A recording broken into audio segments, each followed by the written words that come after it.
More than 100 writers are calling on book publishers to be more transparent about racial inequality within the industry.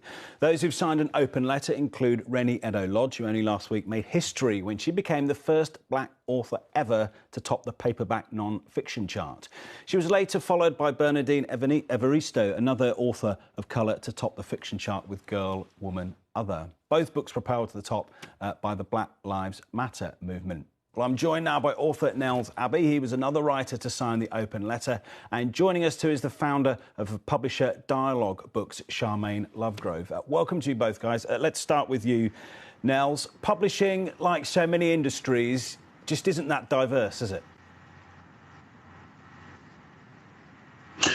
Sadly, it is not. We have a lot of work to do across the board, and that's something that's part of why we founded the Black Writers Guild, and we've sent this letter to all the major publishers to help them and us become the industry of the future. And Charmaine, like so many of the people on the list, I think you've experienced racism, and you've sort of had requests from editors over the years to make amendments to your books that are slightly sort of questionable, really. Yeah, I mean, you know, when you're in an industry that is 99.2% white and 87.4% female, it's really hard for people to kind of understand the issues around inequality and racism. And really, those stats are amazing, really. I mean, like London is 40% black and Asian minority ethnic BAME, but in publishing, only about 11% of people are from those backgrounds, aren't they? Charmaine? Yeah, I would actually say it's fewer than that. I work at Hachette. We've been making a lot of changes over the past few years. I myself am the only black publisher in corporate publishing. There are lots of indies, lots of really great publishers out there, but they're not coming into the corporate world. And that's having a really big effect on what we see in our bestseller lists, what we're seeing in retailers and bookshops. And it's just having an effect on us generally as staff and how we feel okay within the industry. And now, as people have been asked before to put racist characters in to add in extra white characters, there are lots of these stories across the industry, aren't there? Yeah, there are lots of these stories across the industry. Look, this is as far as actually look at the nature of stories, it's always very, very complicated. But we have often found that, certain narratives are likely to be more, are considered to be likely to be more appealing than others. And sometimes we shy away from the other narratives. But that's what we're here for. We're here to change all that, to make amendments, to really futurize our industry. And Charmaine, this letter also notes the lack of black people on the boards of major publishers as well, right at the top.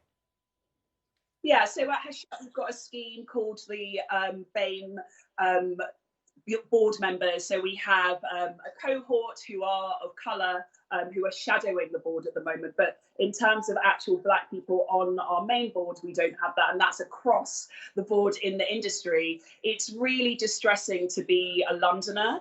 And as you mentioned, 52% of London is from a black, Asian or minority ethnic community, but yet we're largely missing from these cultural sectors. And it's really clear that it needs to change, because actually the work that we're creating, like one of my books, The Vanishing Half by Britt Bennett, Rainbow Milk by Paul Mendes, we're seeing that people really want these stories. They're really connecting to them, regardless of race, gender, creed, whatever, or location in the country. We really need these stories to build empathy and culture, and I feel that's what we're doing. And Charmaine, as we were saying with those bestseller lists, I mean, these books are commercially successful as well, aren't they, in some cases? Absolutely. And, what we're seeing is that an author like Bernardine Evaristo, she's had a 20-year career, won the Booker Prize, and is now getting to #1. But I've been reading her for a long time.